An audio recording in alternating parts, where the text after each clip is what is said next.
हुंडा ही आपल्या समाजातली एक अनिष्ट पद्धत, खरं तर राक्षसी पद्धत म्हणायला हवी, कारण हुंड्याचे अनेक बळी गेलेले आपण पाहतो, ऐकतो.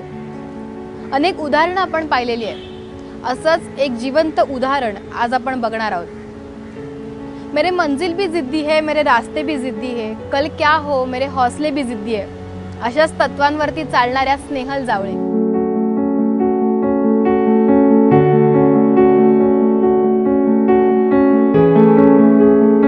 मूळच्या लातूरच्या असलेल्या स्नेहल जावळे. स्नेहलताईंचं लग्न 1997 साली झालं. लग्नानंतर नवी उमेद घेऊन त्या मुंबईसारख्या स्वप्न नगरीत आल्या आणि आपला संसार थाटू लागल्या. काही दिवसातच त्यांना मूल देखील झालं, पण लग्न झाल्यापासूनच त्यांना छोट्या मोठ्या कुरबुरींचा सामना करावा लागत होता.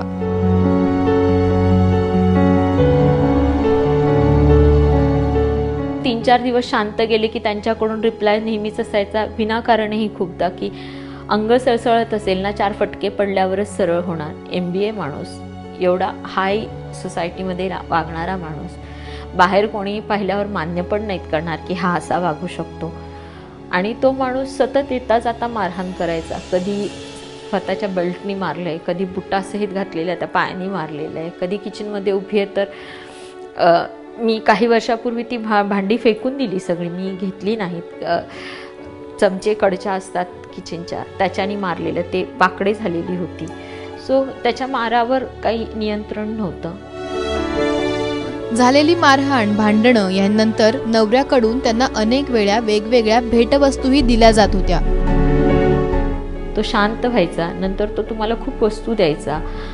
राग शांत करण्यासाठी गिफ्ट्स दिले जायचे, डायमंड्स दिले जायचे, गोल्ड दिले जायचं. पण मला त्या कुठल्याही गोष्टींची व्हॅल्यू नव्हती, कारण ती ज्या पद्धतीने मिळालेली होती ती गोष्ट मला कधीच मान्य नव्हती, की तुम्ही मला मारणार, विनाकारण मारणार. माझी चूक असेल तुम्ही मारा, रागवा, नॉट एन इशू. आई बाबांनी पण झापड मारलेली आहे, so you are also senior, I respect that, माझ्या चांगल्यासाठी असेल तर. पण विनाकारण फक्त मी पुरुष आहे किंवा मी नवरा आहे ती संकल्पना सिद्ध करण्यासाठी म्हणून तुम्ही मारू नका विनाकारण. मलाही अक्कल दिली आहे देवानी, तुम्ही बसून बोला एकदा माझ्याशी. आपल्या देशात पुरुष प्रधान संस्कृती आहे आणि यामध्ये स्त्रीला सहनशक्तीचं प्रतीक मानण्यात आलंय. आणि यामुळेच स्नेहलताई सगळ्या कुरबुरी अनेक वर्ष सहन करत होत्या.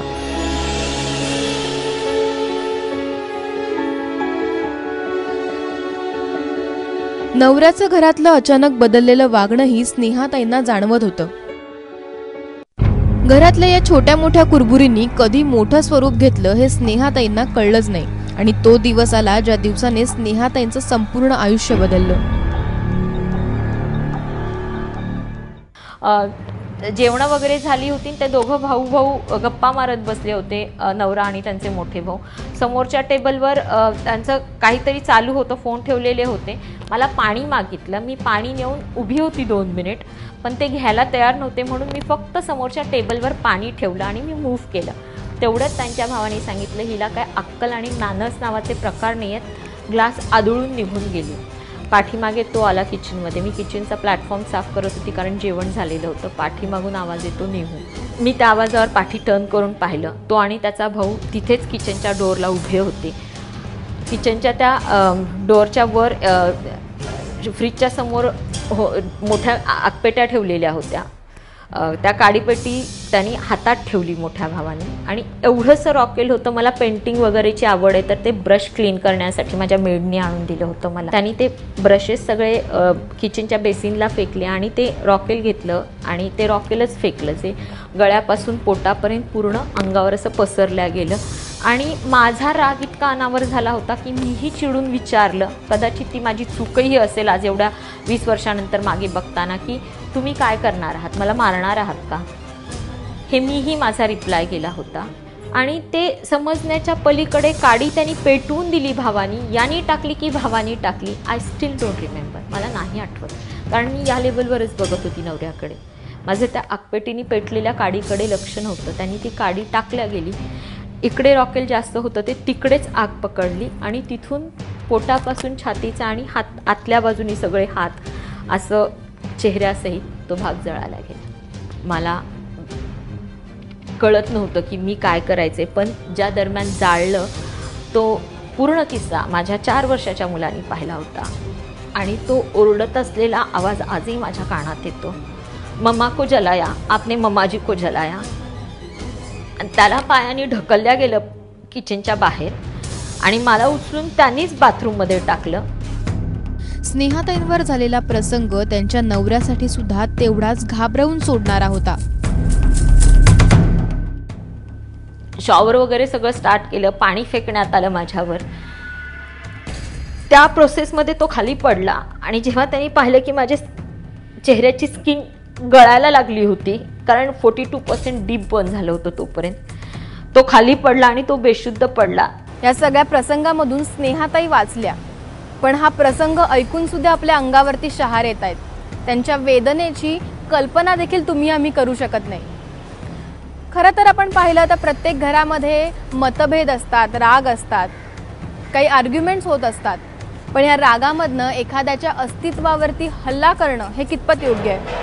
खरं तर ही विचार करायला लावणारी बाब आहे. स्नेहलताई या सगळ्या प्रसंगामधून सावरल्या कारण त्यांना लढण्याची, जगण्याची उमेद कायम होती. अनेक वर्षांनंतर त्या आता स्वतःच्या पायावरती उभ्या आहेत.